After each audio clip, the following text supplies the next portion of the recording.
आज के पेपर में क्वेश्चन नंबर जो 75 है, ये सबसे ट्रिकी क्वेश्चन है और कॉन्सेप्चुअल क्वेश्चन है। Among the given compound first to third the correct order of bond dissociation energy of C H bond. जब भी ऐसे क्वेश्चन आते हैं तो हम देखते हैं कि जो कार्बन है उसकी सिचुएशन क्या है, उसकी साइज क्या है। तो हम पे पता है कि जब sp हाइब्रिडाइज कार्बन होता है उससे जुड़ा हुआ जो CH होता है वो स्ट्रांग होता है, स्ट्रांगली बॉन्डेड होता है कंपेयर टू sp2 कार्बन, और उसके बाद sp3 कार्बन कह सकते हैं। तो अगर ये कॉन्सेप्ट हम लगाएं फर्स्ट, सेकंड और थर्ड में, तो सेकंड की बॉन्ड एनर्जी सबसे ज़्यादा होगी, फिर फर्स्ट की होगी और फिर थर्ड की होगी।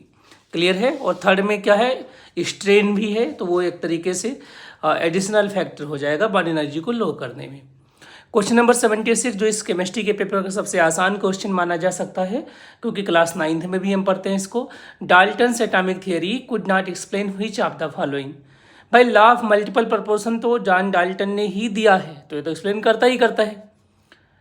Law of conservation of mass, principle of atomic conservation, उन्होंने कहा था कि एटम डिस्ट्रॉय नहीं होता, तो थर्ड भी प्रूफ हो जाएगा। और fourth law of constant proportion, clear है, तो ये भी प्रूफ होगा बहुत easily.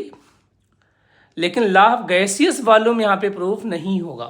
Law of gaseous volume जो आपके पास होता है जब आपने अवोगाड्रो लॉ पढ़ा होगा, ठीक है, अवोगाड्रो लॉ, तो वहाँ पर हम लोग पढ़ते हैं लॉ ऑफ गैसियस वॉल्यूम कि इक्वल वॉल्यूम में नंबर ऑफ मोल क्या होते हैं, सभी के सेम होते हैं, चाहे कोई भी गैस हो, बशर्ते कंडीशन टेम्परेचर प्रेशर की सेम हो जाए।